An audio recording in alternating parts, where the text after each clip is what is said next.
Laura should have been singing to Jeremy like, love should have brought you home last night. You should have been with me. Should have been right by my side. if the bar that you claim you stayed at is on Sesame Street, how come when I checked the GPS, it said that your ass was in Bikini Bottom?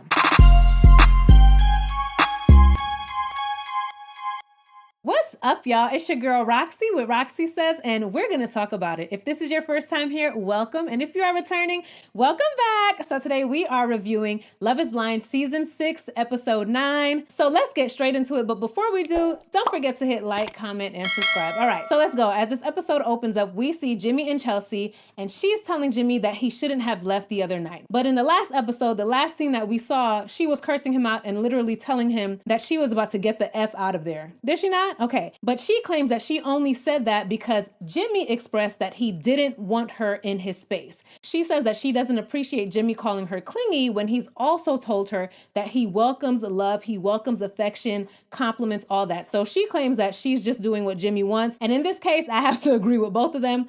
Jimmy did leave because Chelsea said she was about to leave. But if Chelsea has been clingy, it's because Jimmy said that's what he likes. I'm not gonna lie, this episode actually had me feeling like Jimmy and Chelsea were made for each other, and we're gonna get into that a little bit later, okay? But Jimmy says that the reason why he called her clingy is because she kept asking him, what's wrong, and it made him feel irritated and smothered. He said that she asked him about 5 times. She says that she only asked him about 2 times. Jimmy says that this little argument can only make them stronger, and if she was actually really that clingy, he wouldn't be here. Every time Chelsea and Jimmy get into it, Jimmy says, oh, this has made us stronger. The AD situation with the stacked butt, when they got home and argued about it, he says that only makes them stronger. Jimmy, we are tired of Mr. Go Along to Get Along. It's getting old. And as I was watching this scene, I was like, you know what? These two just might patronize and irritate each other all the way to the altar. This is like the 2nd or 3rd time that they've done this little dance. They keep doing the same dance.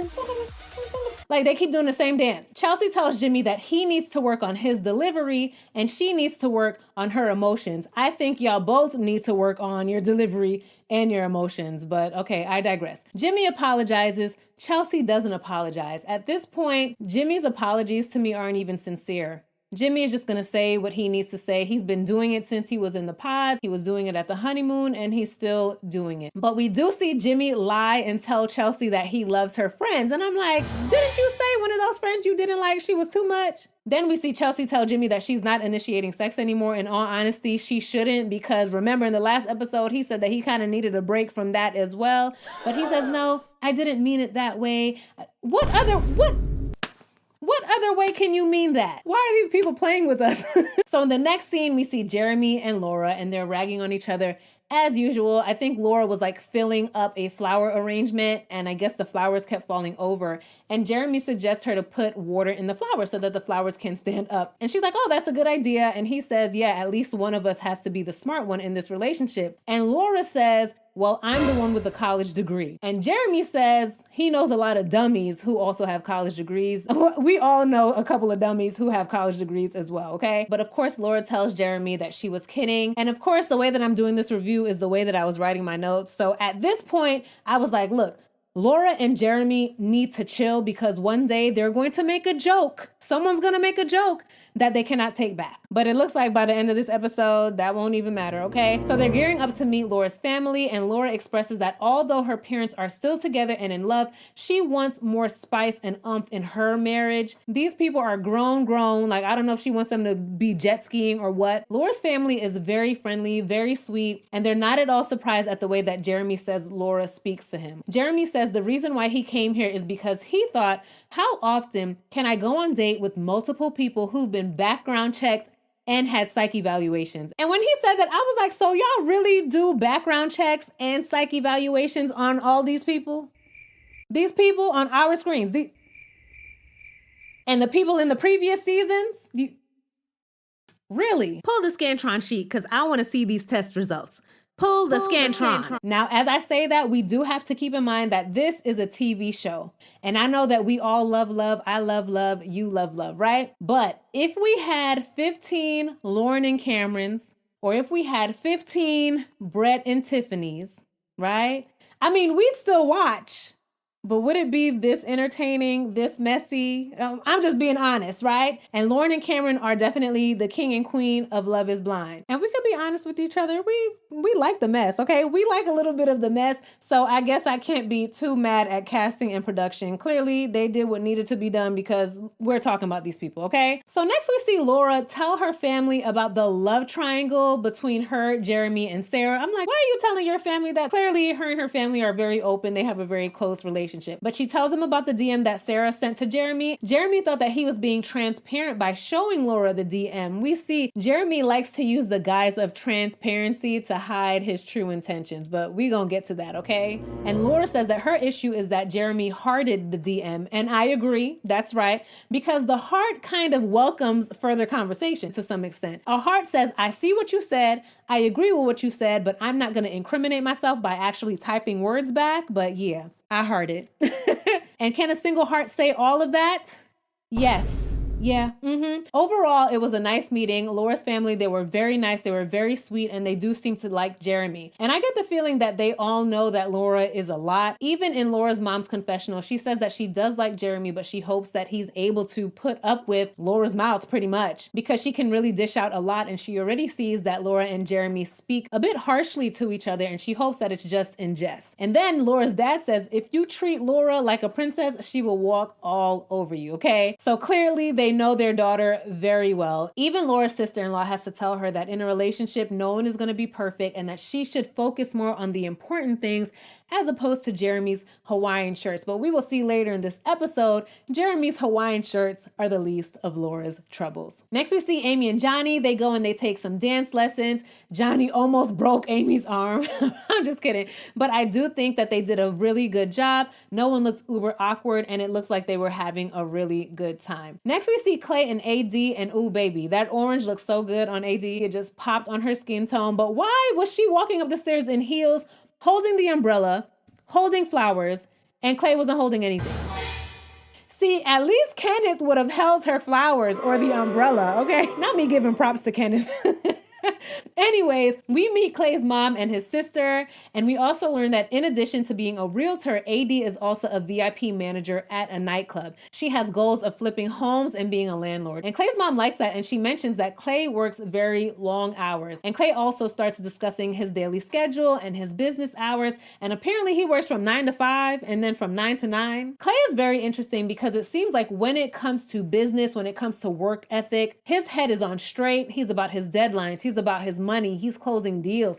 He already owns his own home. But when it comes to a relationship, when it comes to emotions, that's where he seems to struggle, okay? But if Clay works these long hours and AD also has a job that will soon require her to work late nights and in the wee hours of the morning, I don't know how much of each other they'll be able to see, which can be very hard in any relationship or marriage, much less for a brand new one where you guys have only known each other for a couple of weeks. AD says that she'd like for Clay to come back home in his free time.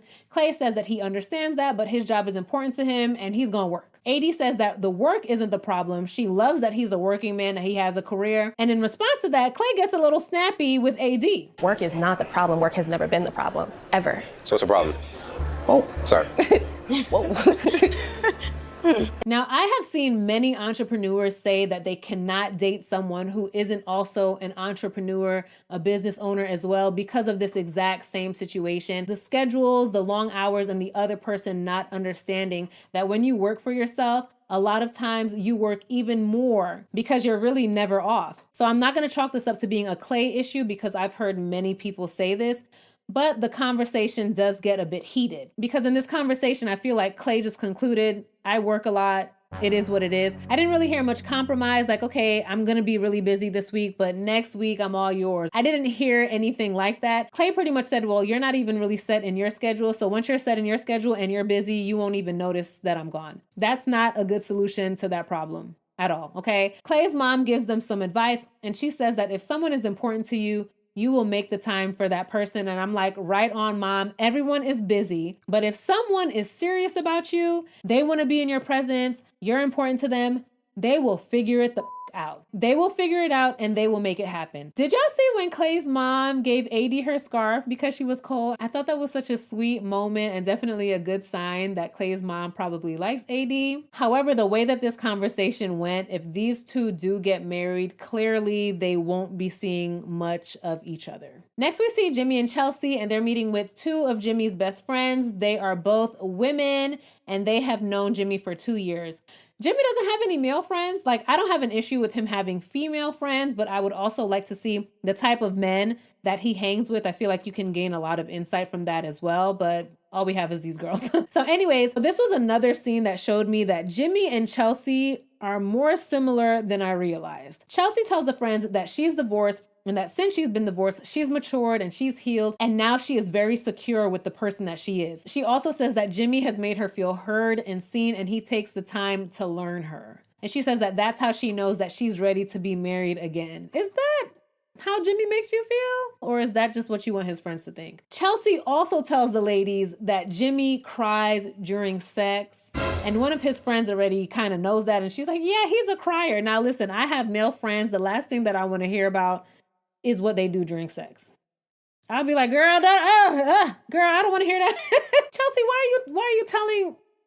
Weird to me. That's just weird to me. Chelsea also tells them that Jimmy called her clingy, and they're like, Jimmy? How can he call someone clingy when he's the most dependent person in a relationship? He loves for his girl to be all over him, and if they're not, he thinks that they hate him. And I said, that is very interesting, because what that leads me to believe is that the issue is not that Chelsea is doing too much. The issue is that all of this attention is coming from Chelsea, and he really doesn't like or love Chelsea like that. The ladies ask Chelsea how she feels about Jimmy having female friends. Chelsea says that she doesn't mind because one of her closest friends is her ex-boyfriend, but she also says that she's had exes who cheated on her with their close girlfriends. And like I said before, Jimmy is Mr. Go Along to Get Along, but Chelsea is the type that when she's in front of others, she's gonna make it seem like everything is perfect, but then in the next scene, we see her crying and cursing Jimmy out because of the way that he handled a certain situation. And Jimmy is also similar in the sense that he'll give off the impression to others that everything is great as well. Remember a couple of episodes ago when they were on the beach and Jimmy is walking around singing Chelsea's praises and saying that they were like the strongest couple there. He told everyone that their relationship was amazing. Even in this conversation with his friends, he didn't really speak up on any issues or arguments that they've had. Nor did we see them discuss the Jess situation with his friends. And I would have liked to see how Chelsea and Jimmy handled that conversation. But overall, the friends seem very nice, but I feel like this scene really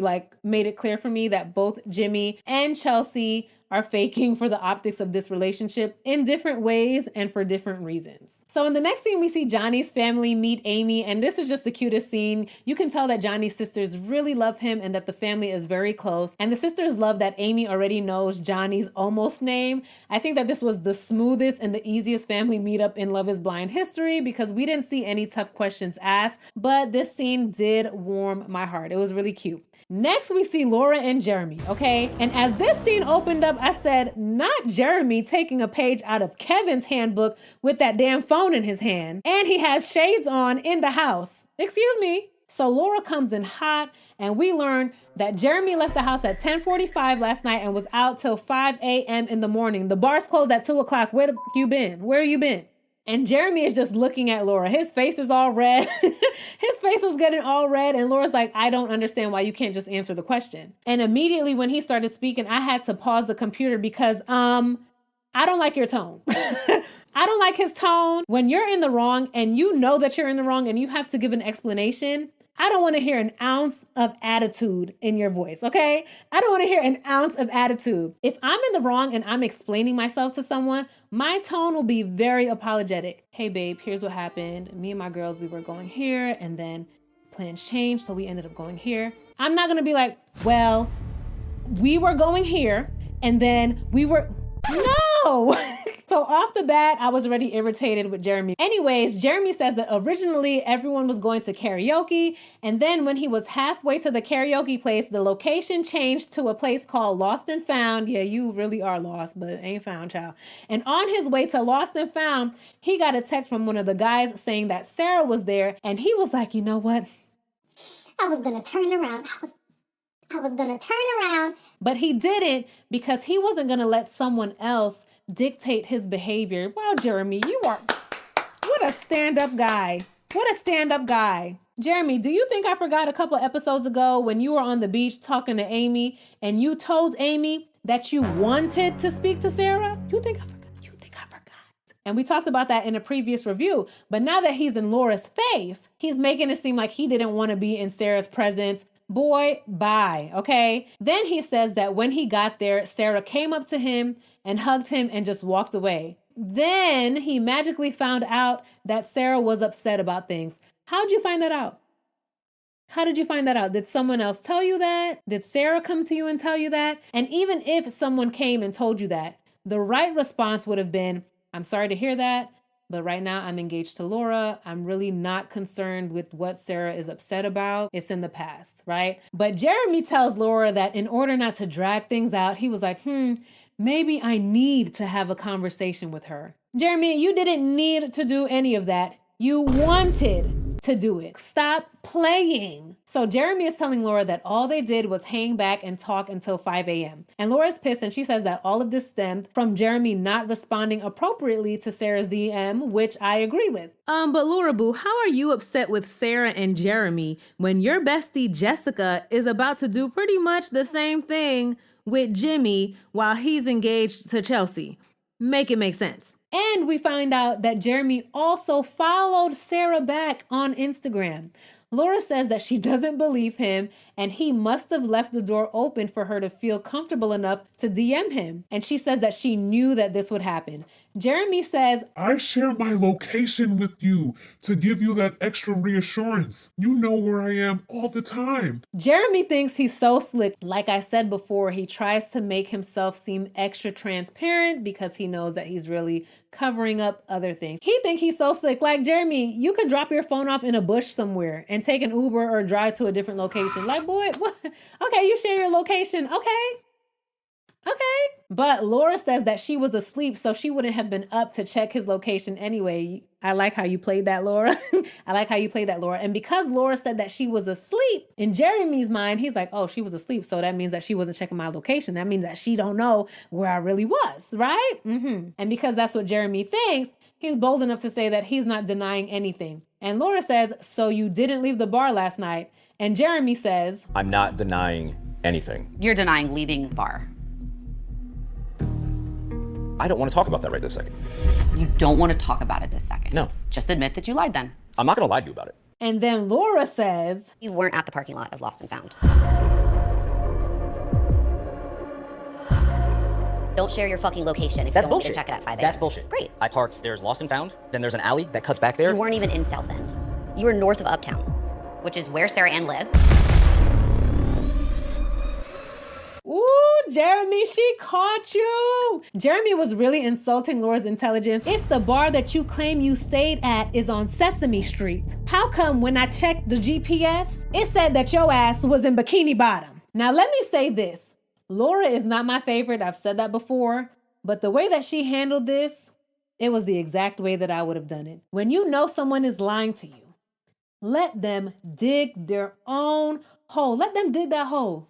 Let them dig it. And you could just watch them and smile because you know they lying. Just like, ooh, you lying, mother. Yeah, and what else happened? Let them keep digging that hole. And then you could drop the truth on them. And then watch them in shock. And that's exactly what happened to Jeremy in this scene. And here's the problem. Even if all Jeremy and Sarah did was sit in the car, let's say they sat in the car like this and they were just talking like this.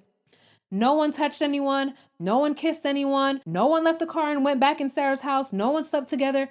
Even if all they did was sit in the car and talk, Jeremy even lying about leaving the bar is enough grounds for Laura to be like, F this, because I can't trust you. Because if you'd lie about just leaving the bar, this little lie, I know you're not going to tell me if y'all made out. I know you're not going to tell me if y'all slept together. So at this point, the trust is broken. Hello? Laura should have been singing to Jeremy like, Love should have brought you home last night. You should have been with me. Should have been right by my side. Jeremy, where were you at? And as this episode closes up, we see Laura saying that she wants out, and good for her. Good for her. And y'all know I say this in damn near every review.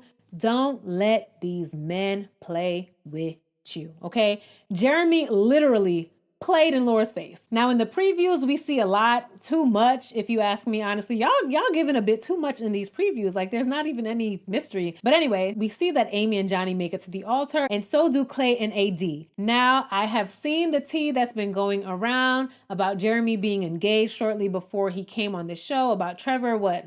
Trevor was like in a relationship or something, and he was telling his real girlfriend, don't believe the stuff that she's seeing on TV. It's all fake. It's just for TV, all of that. And I was gonna make a video, but something tells me that even more tea is gonna spill in the next couple of days. So I said I'm gonna wait a little bit and then we could do like a big tea video, okay? And I also saw a TikTok where Sarah said that nothing happened, and in the next episodes we'll see what really happened and more will come out, all of that. But that's episode 9, y'all. Let me know what you think, because I know y'all will. Y'all be in the comments cutting. Y'all are bad.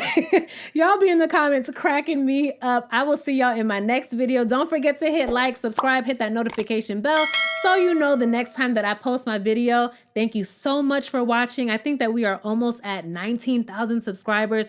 Crazy. I appreciate each and every one of you, and I will see y'all in my next video. Bye. Roxy says